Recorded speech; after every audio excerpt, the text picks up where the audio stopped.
গুরুর চরণে প্রণাম জানিয়ে শুরু করছি আজকের ভাগবত কথা। শ্রীমন মহাপ্রভু নীলাচলে 12 বৎসর গম্ভীরা লীলাতে ছিলেন।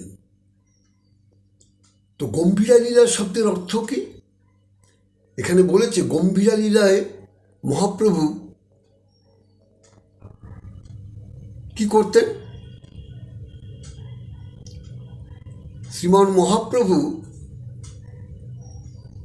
রাত্রি হলেই কৃষ্ণ বিয়োগ বাধয় অন্তরে, অর্থাৎ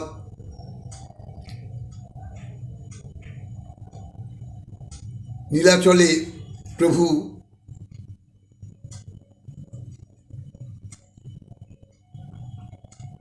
কাশী মিশ্রের সদনে রাত্রি হলেই কৃষ্ণ বিয়োগ বাধয়ে তার অন্তরে, কারণ তিনি রাত্রি হলেই হা কৃষ্ণ হা কৃষ্ণ হা কৃষ্ণ বলে কাঁদতেন। নয়নি জলে বক্ষ ভাসিয়ে হা কৃষ্ণ দেখা দাও, হা কৃষ্ণ দেখা দাও, হা কৃষ্ণ দেখা দাও। প্রভু আমার কাঁদতেন ভাবে বিভোর হয়ে। রায় রামানন্দের কাঁধে এক হাত দিয়ে আর স্বরূপ দামোদরের কাঁধে আর এক হাত দিয়ে প্রভু আমার সারা রাত হা কৃষ্ণ দেখা দাও বলে তিনি কাঁদতেন। তো এইভাবে প্রতিনিয়ত যখন প্রভু আমার কৃষ্ণ কৃষ্ণ বলে কাঁদেন, একদিন রায় রামানন্দ আর স্বরূপ দামোদর প্রভুকে বললেন, প্রভু তুমি কেন এভাবে কৃষ্ণ কৃষ্ণ বলে সারা রাত তুমি কাঁদো? প্রভু বললেন, কেন কাঁদি জানো? আমি আমার জন্য কাঁদি না। রায় রামানন্দ, স্বরূপ দামোদর, আমি আমার জন্য কাঁদি না গো। আমি কার জন্যে কাঁদি জানো? এই কলিহত জীবের লাগি। এই কলি জীব এরা কাঁদতে জানে না, কৃষ্ণ বললে কেউ কাঁদে না।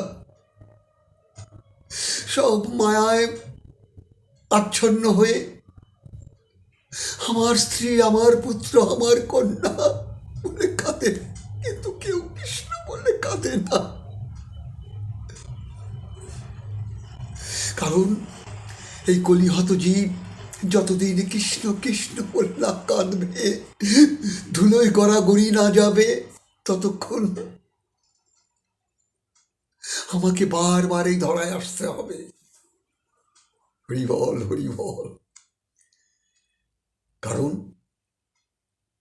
মহাপ্রভু নিজে কেঁদে জগৎ জীবকে কাঁদিয়ে দেখিয়ে গেলেন যে জীব কৃষ্ণ বলে কাঁদো। কৃষ্ণ বলে কাঁদলে তোমার সব আশা পূর্ণ হবে। কারণ মায়ের কান্না কেঁদে লাভ নেই। এই সংসারে মায়ের কান্না কেঁদে কি হবে? আসা যাওয়ার খেলা খেলছি আমরা। তাই প্রভু আমার কৃষ্ণ কৃষ্ণ বলে তিনি কাঁদতেন জগৎ জীবের লাগি। তো আমরাও, কথা হচ্ছে, বাচ্চা শিশু যখন কাঁদে তখন মা বুঝতে পারে সন্তানের আহারের সময় হয়েছে। তদ্রূপ আমাদের ঈশ্বর পরম কৃষ্ণ সচ্চিদানন্দ বিগ্রহ, আমরা তো সন্তান। আমরা তার কাছে যদি যারা কামনা বাসনা নিয়ে তাকে ডাকছে, ঠিক আছে, যে যেভাবে ডাকছে আবার কেউ যদি কামনা বাসনা তুচ্ছ করে দিয়ে কৃষ্ণ চরণ পাওয়ার জন্য যদি কৃষ্ণ কৃষ্ণ বলে কাঁদে, তাহলেও যার যেমন আশা তার তেমনই প্রাপ্তি। তাই জন্ম জন্মান্তরের স্বীকৃতির ফলে এত সুন্দর মানব দেহ পেয়ে যদি কৃষ্ণ ভজনে আমাদের রতিপতি না জাগে, তাহলে আসা যাওয়া সাঙ্গ হয়ে যাবে অবসিন্ধু মাঝে।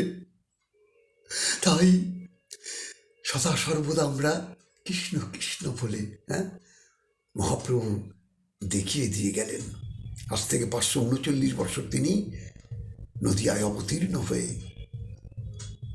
কলিজীবের দ্বারে দ্বারে তিনি মহামন্ত্র নাম প্রসাদ রূপে বিতরণ করে গেছেন। আজ দেখুন গ্রামে গঞ্জে শহরে সারা বিশ্বব্যাপী হরিনামের এই সংকীর্তন ধ্বনি শুনছি আমরা। যাই হোক, আপনারা ভাগবত কথা শুনুন আর সকলে ভালো থাকুন।